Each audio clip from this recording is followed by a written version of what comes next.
persilakan kepada Pak Menteri. Nanti yang lain-lain kita bisa bicarakan setelah ini. Baik, eh, pimpinan dan Bapak Ibu anggota Dewan yang saya hormati, menyangkut dengan LPG, kami sebenarnya bermaksud untuk bagaimana melakukan penataan aja. Tidak ada maksud lain. Tapi kalau Bapak Ibu setuju untuk tidak kita lakukan penataan, ayo. Nggak apa-apa. Jadi kalau Bapak-Bapak setuju untuk tidak usah melakukan penataan dengan pola yang seperti ini, nggak apa-apa, kita nggak usah tata, kita jalan aja apa adanya. Kita setuju nggak?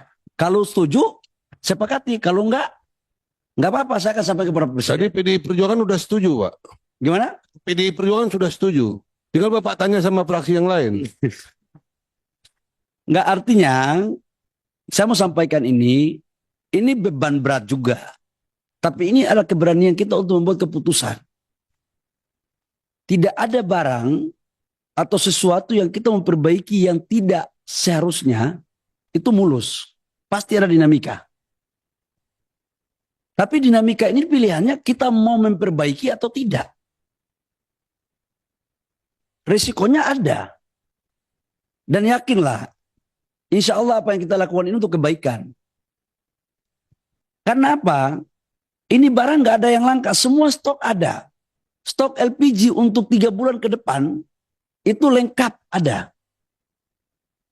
Cuman distribusinya saja yang sekarang dari pengencer, saudara-saudara saya pengencer ini penting. Saya setuju sama teman-teman bahwa mereka ini juga butuh lapangan pekerjaan. Setuju saya.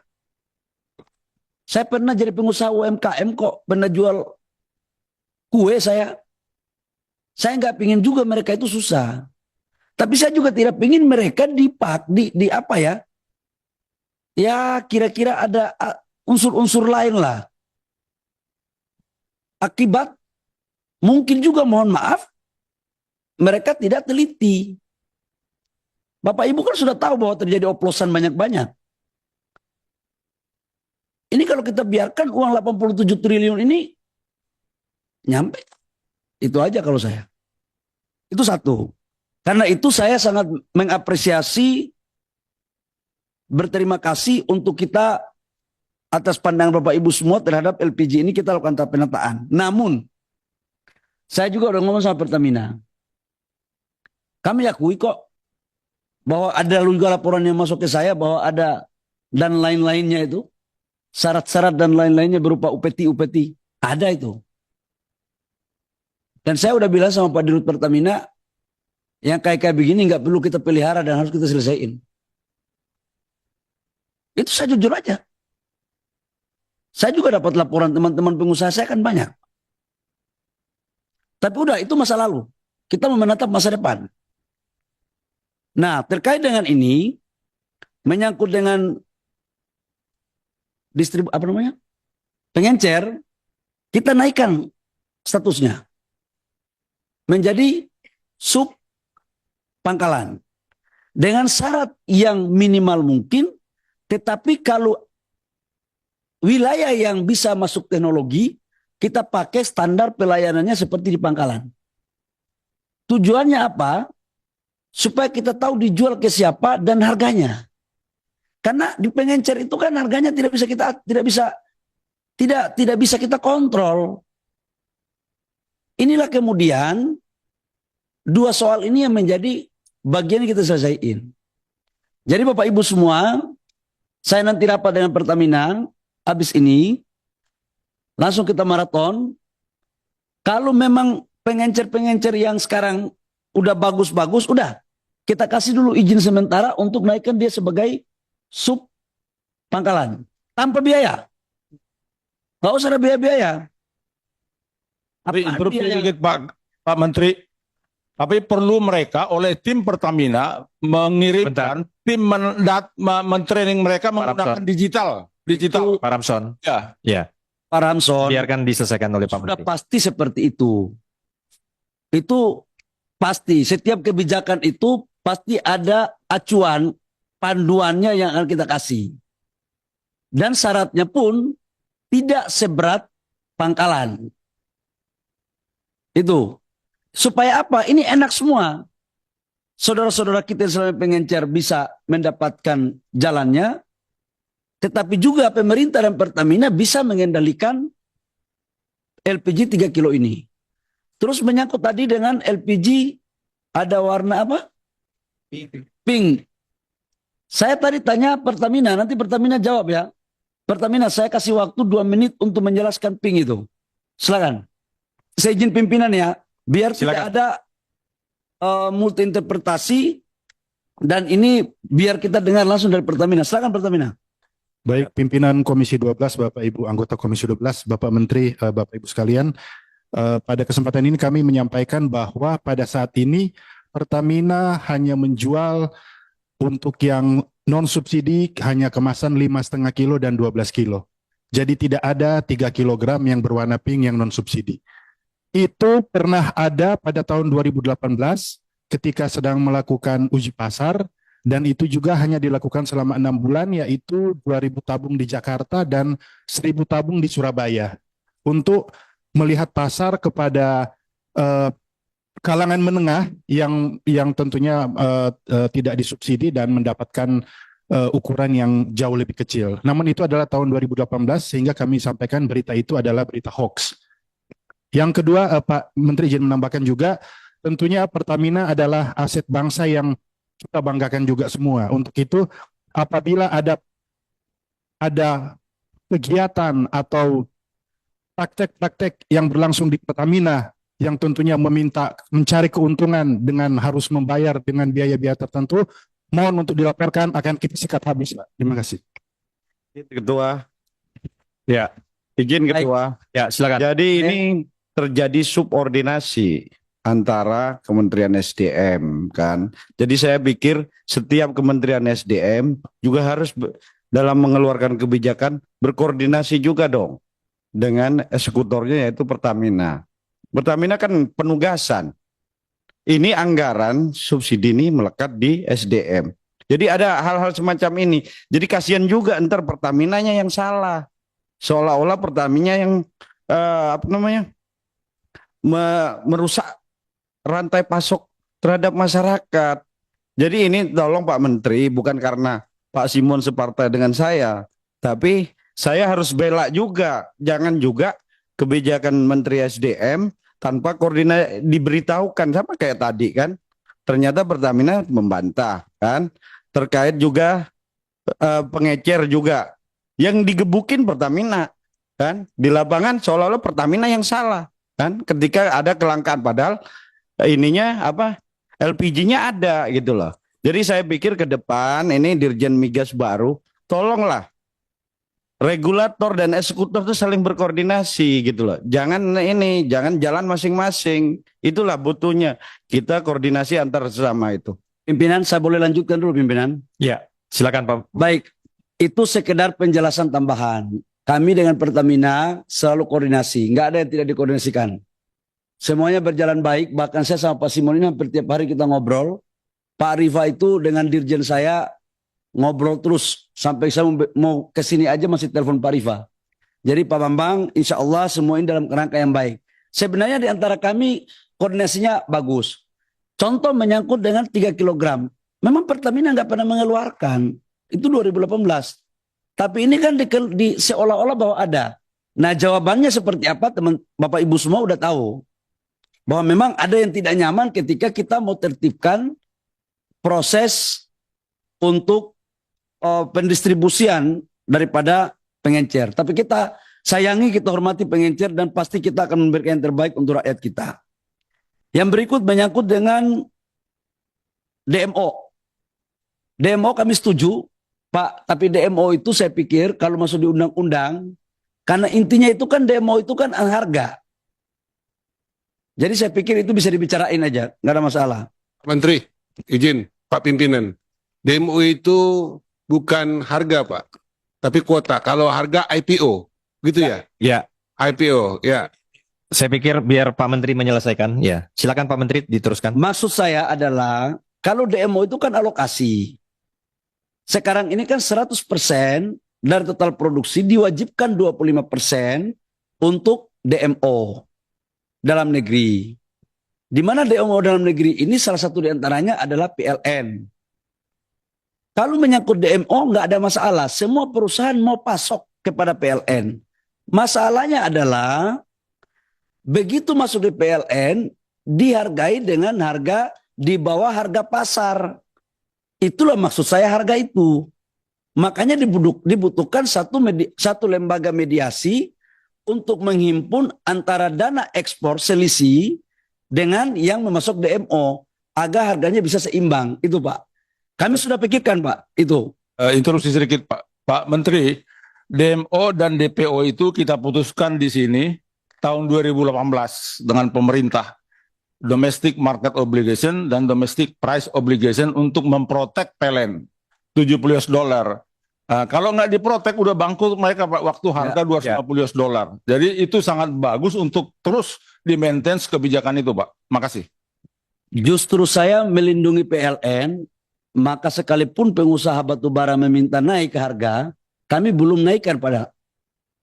Kalau enggak, PLN ini lewat ini. Kami berkomitmen Pak untuk menjaga semua BUMN agar tetap survive. Izin Pak Menteri, jadi kami sebenarnya agak sepakat lah dengan usulan dimasukkan di Undang-Undang Minerba terkait DMO itu kan. Kalau kita tarik lagi ke pasal 33 kan jelas tanah, air dan seisinya itu dikuasai negara dan dipergunakan semaksimalnya untuk hidup hajat orang banyak. PLN itu salah satu badan usaha yang dimandatkan oleh negara untuk memberikan satu fasilitas atau kebutuhan dasar yaitu listrik. Jadi saya pikir kalau kami berpikir DMO sangat pantas dimasukkan, tidak minimal ya kepada para pengusaha-pengusaha ini berkorbanlah kepada rakyat lain lah, kepada bangsa ini kan. Jangan hanya mau untung aja. Jadi yang jadi sapi perah BUMN lain. Oke, hanya BPTBA. PTBA mensuplai itu hampir 60% kebutuhan ini PLN. Jadi kalau mau fair, kayak Adaro, KPC semua itu harus kena. Jadi kewajiban mereka adalah tugasnya untuk memenuhi kebutuhan mereka dulu, negara dulu yang diutamakan. Jangan mereka jualan, karena itu ada selisih, Pak. Mereka yang penting jualan di dalam negeri, memenuhi kuota DMO. Tapi negara sendiri dalam hal ini PLN keteteran, yang dijadiin sapi perah siapa? PTBA. Bukan kami beda ini. Satu sisi kita pengen ada pemasukan negara tinggi, tapi satu sisi dibebankan dari kantong kanan kantong kiri. Sedangkan kantong pengusaha dibiarin, kan? Mereka enak-enak aja jual ke smelter kan, jual ke pabrik-pabrik swasta. Yang penting itu masuk dalam DMO, kan? Mereka itu harganya contoh, itu ada selisih $20. Kan? Kalau dijual ke swasta lain, semen-semen swasta apa, itu harganya 90. Kalau ke PLN 70, ya mereka lebih milih ke yang 90. Jadi saya pikir kita harus gugah. Kalau kita gugah baik-baik, nggak bisa kita masukkan di dalam undang-undang. Di dalam undang-undang kita pastikan bahwa wajib DMO itu untuk pemenuhan kebutuhan negara dulu, gitu. Mungkin. Pimpinan, Silakan kasih saja. pendapat ya pimpinan dengan apa yang disampaikan pimpinan dari tadi. Begini, saya pikir tadi Pak Bambang sudah banyak menjelaskan, saya pikir udah clear. Biar ini berjalan, biar Pak Menteri menyelesaikan. Setuju ya? Setuju ya? Silakan. Baik, pimpinan, yang berikut adalah menyangkut dengan kalau kasus ilegal, mining, drilling, saya setuju sama Pak Pimpinan bahwa harus ada segera Dirjen Gakum.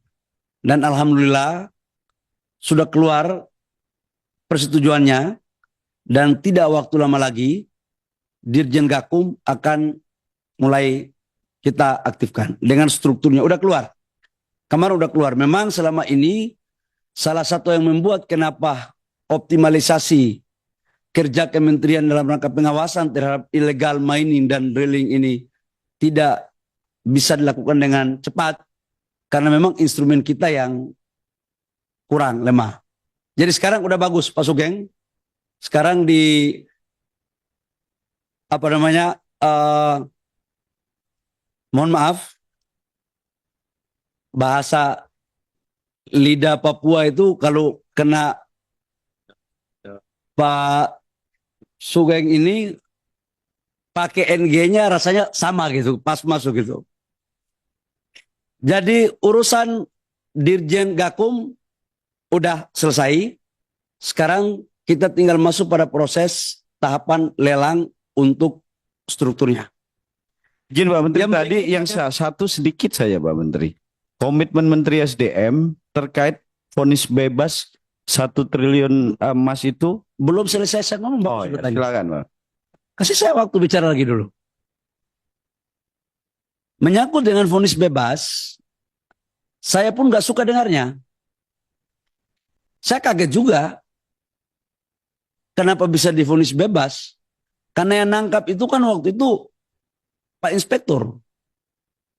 Jadi itu di areal yang ada iupnya, tapi dilakukan ilegal oleh pihak lain. Dan yang menyidik itu adalah pihak dari SDM, PNS. Dan itu diberikan tuntutan 5 tahun. Ternyata setelah sekjen saya baca undang-undang, memang tuntutan maksimalnya itu 5 tahun. Jadi tidak ada by design. Karena undang-undangnya mengatakan bahwa tuntutan itu maksimal 5 tahun dan diputuskan juga 5 tahun. 3,6 tahun. Bukan, kenapa nggak dimasukkan juga ibaratnya kayak kejaksaan memasukkan ke undang-undang tipikor kan? Karena di kejaksaan kan jelas yang mengganggu perekonomian negara itu di undang-undang kejaksaan terbaru loh, Pak. Jadi sebenarnya itu bisa juga kalau emang PPNS-nya niat, mereka bisa kerjasama sama kejaksaan tuh masukkan ke situ, ke pasal itu. Kalau saya begini Pak Bambang, sekarang dengan keputusan dia bebas, kami naik banding. Kasasi. Karena dia kemarin banding ya. Dan nggak apa-apa kita buka aja. Mau pakai undang-undang apapun kita laporkan di aparat penegak hukum lain, monggo kami terbuka. Karena bagi saya nggak bisa ditolerir yang kayak begini-begini. Nyata-nyata membuat pelanggaran. Masa kemudian mendapatkan hukuman yang seringan itu? Nggak fair. Saya juga nggak kenal orangnya yang mana kan soalnya.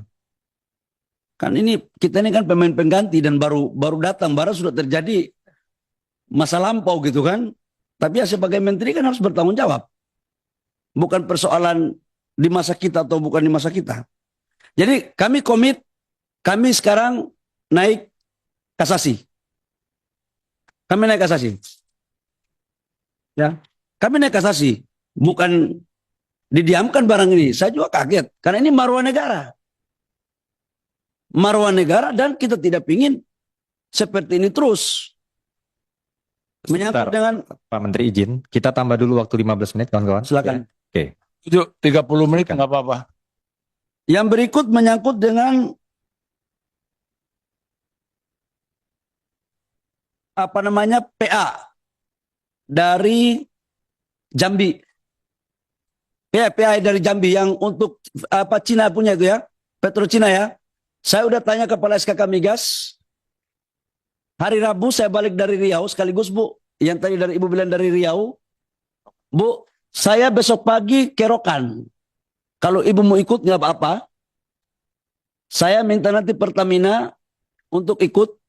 Sekaligus Ibu kumpulin saudara-saudara kita yang pernah kerja di Chevron itu. Yang bagus-bagus katanya itu dikumpulin aja.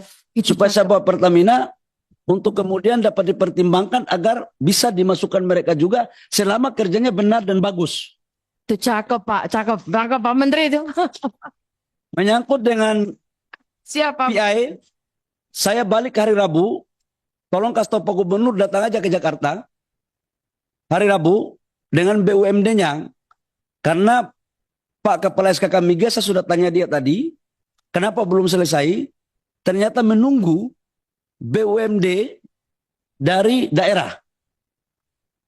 Jadi jangan sampai kita kasih 10% kepada orang lain lagi atas nama BUMD. Jadi masalah lagi nih. Ini jujur aja, semangat boleh ada tapi harus beraturan.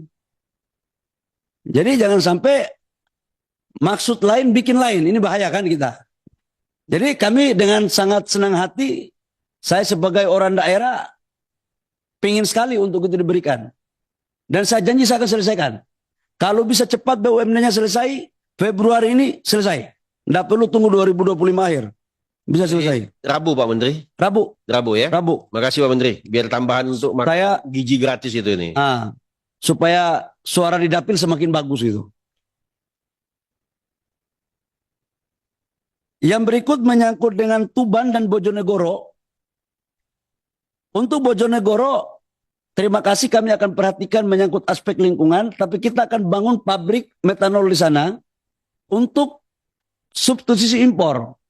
Karena kita itu impor sekarang untuk memenuhi kebutuhan B40 2,3 juta metanol. Jadi kita bangun dari sana, kemudian bahan bakunya juga dari Jawa Timur.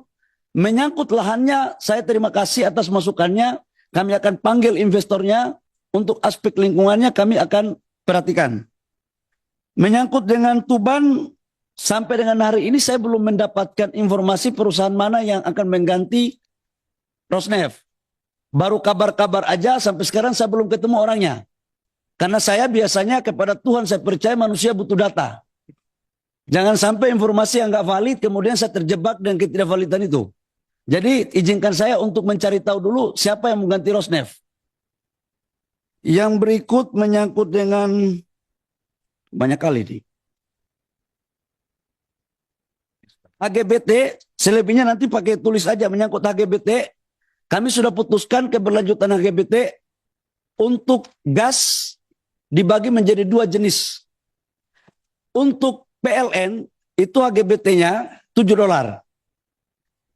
Untuk bahan baku industri seperti pupuk subsidi itu $6,5 dari maksimal $6. Kenapa ini kita naikkan? Karena harga gas dunia sekarang lagi naik dan HGBT ini sebenarnya bagian sweetener dari negara. Jadi ini pendapatan negara yang harusnya diterima oleh negara, tapi untuk merangsang agar industri kita hidup, maka kemudian pendapatan negara itu dipotong untuk kemudian kita kasih harga $6. Supaya juga Bapak Ibu tahu, saya kasih informasi, potensi pendapatan negara yang tidak bisa kita pungut akibat kebijakan HGBT sejak 2020 sampai dengan 2024 sebesar 87 triliun rupiah. Tapi itu terkonversi dengan pajak lain dari hasil hilirisasi. Jadi sebenarnya nggak hilang juga, cuma dia masuk dalam bentuk pendapatan yang lain. Menyangkut dengan BBM satu harga dan LPG. Bapak Ibu semua, saya juga baru tahu, kayak minyak tanah, kayak LPG, itu di Papua sama Maluku nggak ada. Ya, jadi bayangkan Menteri SDM dari Papua, kami nggak ada LPG di sana. Minyak tanah pun dibatasi. Harga minyak di Papua tahun 2004-2005 di Wamena itu Rp23.000 per liter. Di Jawa cuman, mohon maaf, 4.000, 5.000. Tapi kami baik-baik saja. Karena mungkin orang timur ini baik-baik saja begitu kira-kira. Saking baiknya nggak pernah protes ketika ada kenaikan harga. Saya setuju dengan dari Kalimantan tadi. Saya setuju, karena itu mungkin bagi daerah-daerah yang tidak ada fasilitas infrastruktur internet teknologinya, kita tidak akan memakai seperti apa yang ada di daerah yang ada fasilitas infrastruktur teknologinya. Itu pasti kita akan lakukan dengan baik. Saya pikir Bapak Ibu semua, hal-hal ini yang perlu kami sampaikan, yang lain-lainnya kami akan jawab tertulis, khususnya menyangkut OSS. Kebetulan saya udah nggak jadi Menteri Investasi, jadi nggak bisa saya jawab karena itu job list daripada Menteri Investasi karena pelayanan via OSS. Saya pikir hanya itu, kurang lebihnya mohon maaf, terima kasih, dan kami berkomitmen pulang dari sini kami akan memperbaiki tata kelola khususnya kerjasama kami dengan Pertamina dalam rangka distribusi LPG yang bersubsidi supaya rakyat kita bisa cepat mendapatkan hasilnya agar mereka tidak antri lagi. Demikian, terima kasih. Wabillahi taufiq wal hidayah. Wassalamualaikum warahmatullahi wabarakatuh. Shalom, salam sejahtera untuk kita semua.